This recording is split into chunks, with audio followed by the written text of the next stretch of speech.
Konsep dasar ekonomi baru merupakan rangka rancangan jangka panjang pertama yang bermula pada tahun 1971 sehingga tahun 1990. Manakala konsep etnik membawa maksud kumpulan manusia yang mempunyai ciri-ciri distintif seperti agama, keturunan, bahasa dan budaya. Tajuk ini kami membincangkan tentang pembangunan dasar ekonomi negara dalam konteks hubungan etnik di Malaysia, iaitu dasar ekonomi baru ini dilaksanakan melalui proses pembasmian kemiskinan dan penyesuaian semula masyarakat agar kestabilan ekonomi dan politik di Malaysia dapat dicapai. Dasar-dasar ekonomi bukan sahaja tertumpu kepada pembangunan ekonomi semata-mata, tetapi juga memberi penekanan pada aspek keadilan sosial bagi semua kaum di Malaysia. Saya akan menerangkan tentang isu sosioekonomi pada zaman penjajah dan awal kemerdekaan. Isu pertama ialah isu kemiskinan di mana jumlah besar isi rumah adalah etnik Melayu dan isi rumah luar bandar mempunyai kadar kemiskinan yang lebih tinggi berbanding isi rumah bandar kerana di mana penduduknya adalah etnik Melayu seperti yang kita dapat lihat pada graf di sebelah kanan. Seterusnya ialah isu hak milik kekayaan di mana berlaku ketidakseimbangan pemilikan saham antara etnik Melayu dengan etnik lain. Sebagai contoh, pada graf tahun 1971 kita dapat lihat yang golongan Cina memonopoli saham tersebut.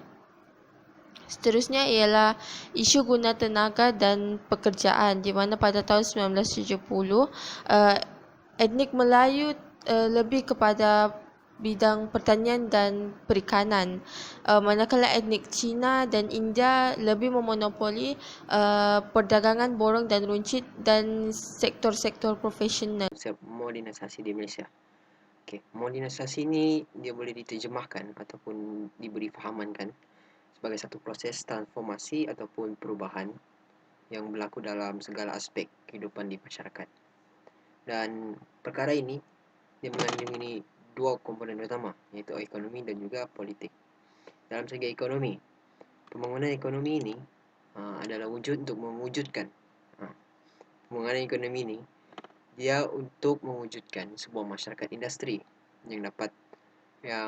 dan juga terdapat tiga konsep dalam pembangunan, yaitu pembangunan teknologi, pembangunan pertanian, dan juga industrialisasi.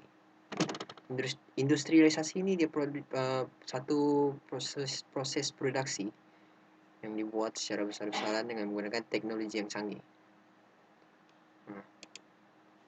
Kemudiannya pemodernan hubungan etnik dalam konteks modernisasi. Pemodernan Malaysia dia meliputi ekonomi, politik, sosial, dan perkara ini memerlukan satu kajian yang khusus dalam usaha untuk memperlihatkan hubungan etnik di Malaysia. Modernisasi ini dia meninggalkan kesan positif dan dia perlu ditangani dengan bijaksana. Kalau tidak dia akan menimbulkan konflik antara kesan negatif ataupun konflik dengan etnik ialah pertama konflik etnik sehingga membentuknya teori of ethnic conflict. Yang kedua ialah model konflik etnik ataupun model of ethnic conflict. Dan daripada penyelesaian ini dia ada satu solusi, strategi ke arah penyelesaian konflik etnik. Dia ada tiga aspek utama modernisasi yang akan memberi kesan kepada hubungan etnik. Yang pertama ialah perindustrian, yang kedua ialah demokrasi, dan yang terakhir ialah nasionalisme. Ekonomi Malaysia dan hubungan etnik. Isu kemiskinan dan ketaksamarataan ekonomi antara hubungan etnik, terutama dalam kaum Melayu dan Cina, adalah berpunca daripada etnik itu sendiri. Cara hidup, jenis pekerjaan dan tempat bekerja setiap etnik yang berbeza-beza menyebabkan sumber pendapatan berlainan antara satu sama lain. Sungguh pun jumlah penduduk Bumiputera jauh melebihi bukan Bumiputera, tetapi mereka jauh ketinggalan dalam aspek ekonomi. Ini disebabkan oleh dasar ekonomi penjajah British selama 90 tahun yang melaksanakan dui ekonomi. Bukan Bumiputera dibiarkan maju dalam ekonomi moden, manakala Bumiputera dibiarkan bergiat dalam pertanian tradisional.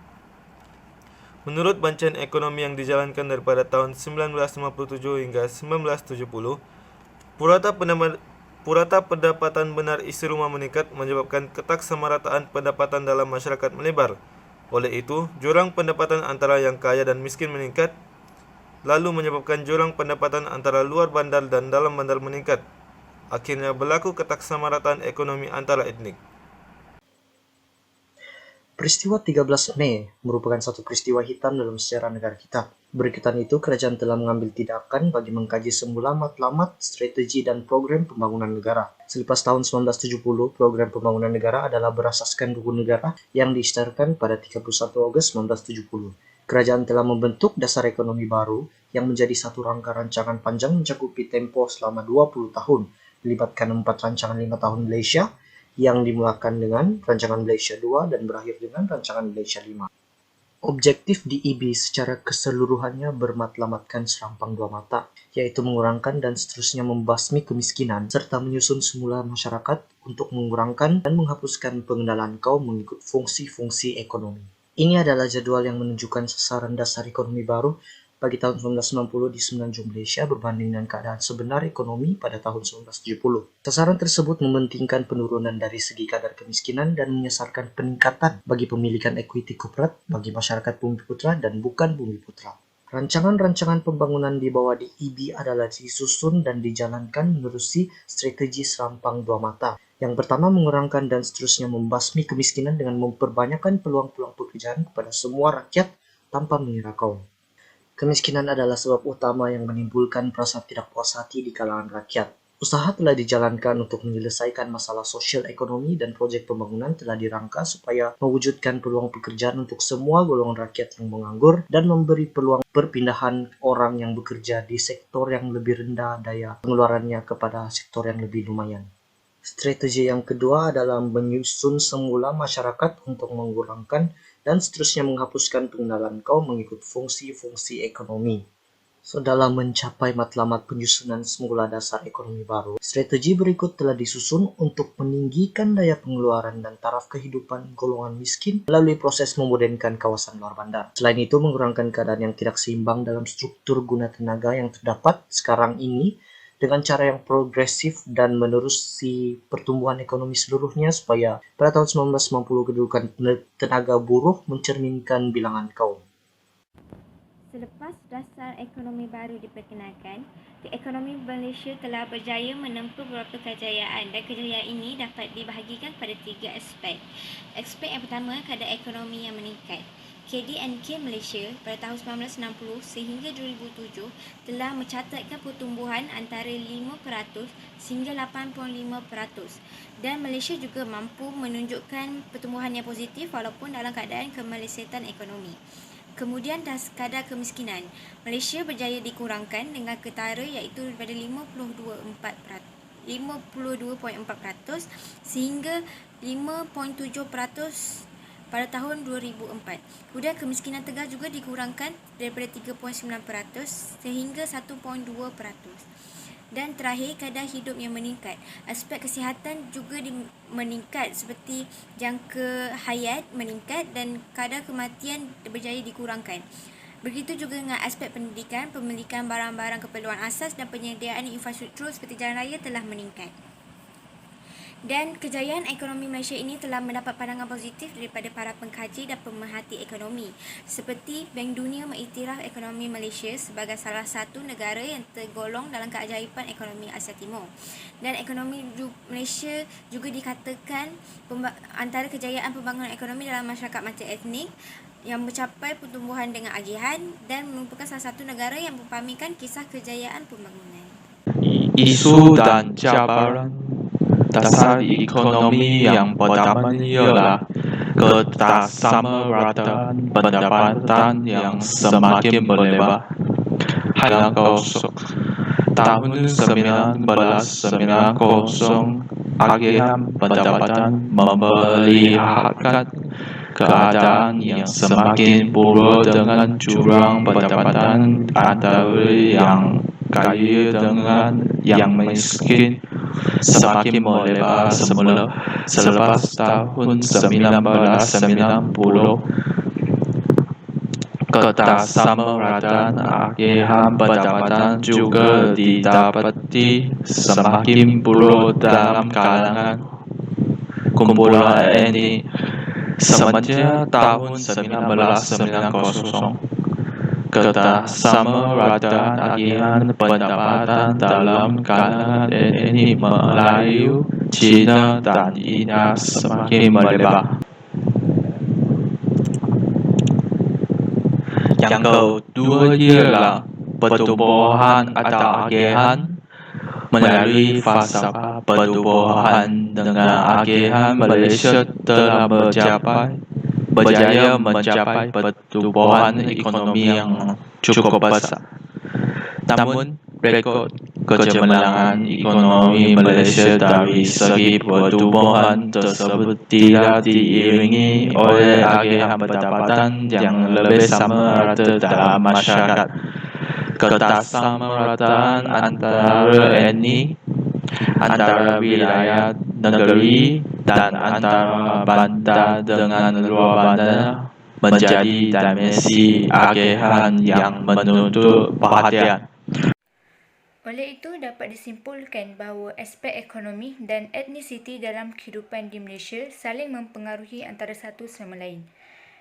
Selain itu, disebabkan wujudnya dasar ekonomi baru, pertumbuhan ekonomi dan kualiti hidup rakyat telah mencatatkan peningkatan positif.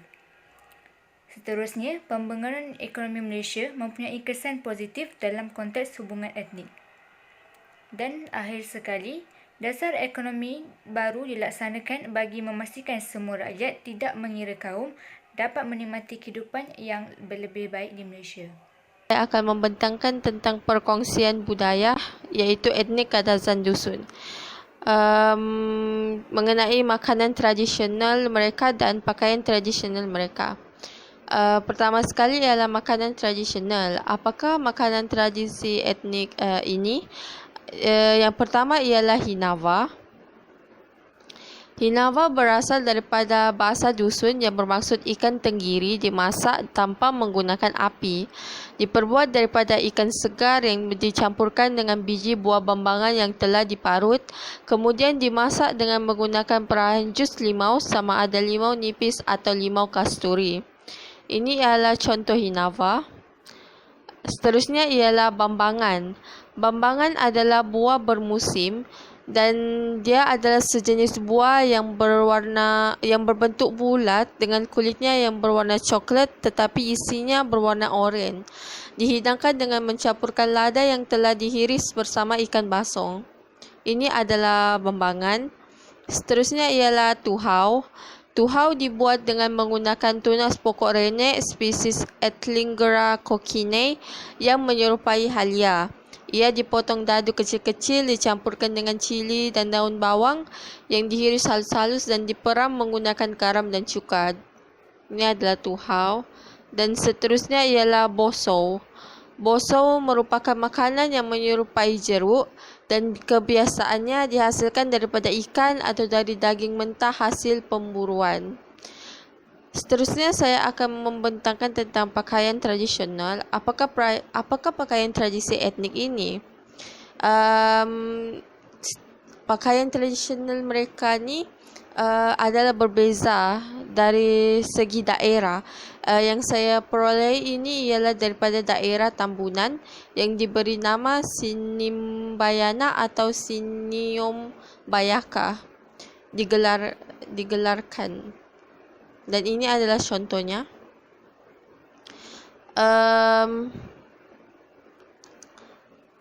Penerangan tentang setiap baju tu, sunduk ialah penutup kepala yang diperbuat daripada kain tenun. Sinsing ialah perhiasan pinggang yang berbentuk cincin-cincin dari tembaga yang diikat dalam gelungan sebanyak 3 gelung. Pinadang ialah tali pinggang manik yang dijahit pada kain bercorak segitiga sebanyak 2 yang setiap satu dipakai di atas dan bawah sinsing. Dan terakhir ialah botungkat iaitu tali pinggang dari shilling perak.